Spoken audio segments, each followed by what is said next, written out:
कर्म फल भोगना तो पड़ेगा। एक समय की बात है, एक पति पत्नी थे। एक पति पत्नी जंगल से नगर की तरफ जा रहे थे। चलते चलते उन्होंने एक पेड़ के नीचे विश्राम करने का सोचा। पति अपने पत्नी की गोद में अपना सिर रखकर सो जाता है। वहाँ एक योद्धा भी विश्राम करने के लिए सामने वाले पेड़ के नीचे बैठ जाता है। पत्नी उस योद्धा से कहती है, मैंने कभी अपने जीवन में तलवार नहीं देखी, क्या आप मुझे कुछ क्षण के लिए अपनी तलवार देखने का मौका देंगे? योद्धा को उस औरत पर विश्वास हो जाता है और वह तलवार उस औरत को देखने को देता है। औरत तलवार पकड़ते ही अपने पति का गला काट देती है और तलवार योद्धा की तरफ फेंक देती है और नगर की तरफ भागती है और कहती है, इस योद्धा ने मेरे पति को मार डाला। यह बात राजा तक पहुंची। राजा ने औरत की बात को सुना और योद्धा को दोषी ठहराया। योद्धा की दोनों बाजुओं को कटवा कर उसे छोड़ दिया गया। इस तरह जब योद्धा की बाजू काट दी जाती है तो वह उस पीड़ा और अपमान को सहन नहीं कर पाता और पहाड़ी से कूदकर आत्महत्या करने की सोचता है, लेकिन रास्ते में उसे एक साधु रोक लेता है। उस योद्धा को बताता है कि उसे उसकी स्थिति का पता है और उसे ध्यान लगाने को कहता है।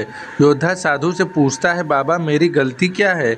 मैंने उसके पति को नहीं मारा, फिर भी मुझे सजा क्यों मिली? बाबा उसे उसके पूर्व जन्म की कहानी सुनाते हैं। बताता है कि पूर्व जन्म में यह औरत एक गाय थी, उसका पति कसाई था और तुम एक पहलवान थे। एक बार यह गाय कसाई से अपनी जान बचाकर भाग निकली। कसाई ने शोर मचाया कि गाय को पकड़ो, वो भाग गई। कोई भी गाय को पकड़ने आगे नहीं आया। सब जानते थे कि यह गाय को पकड़कर मार देगा, पर तुमने अपनी शक्ति का प्रदर्शन करने के लिए आगे आए और अपनी बाजुओं से उस गाय के सींग पकड़कर उसे रोक दिया और उसे कसाई के हवाले कर दिया। कसाई ने उसे मार दिया। वो गाय उसकी पत्नी के रूप में उस कसाई से, जो इस जन्म में उसका पति था, उससे अपना बदला लेने आई थी और तुमने उस गाय को अपनी बाजुओं से पकड़ा था, इसीलिए उसने तुम्हारी बाजुएं कटवा दी और तुम्हें अपने पिछले जन्म के कर्मों का सजा इस जन्म में भोगना पड़ रहा है।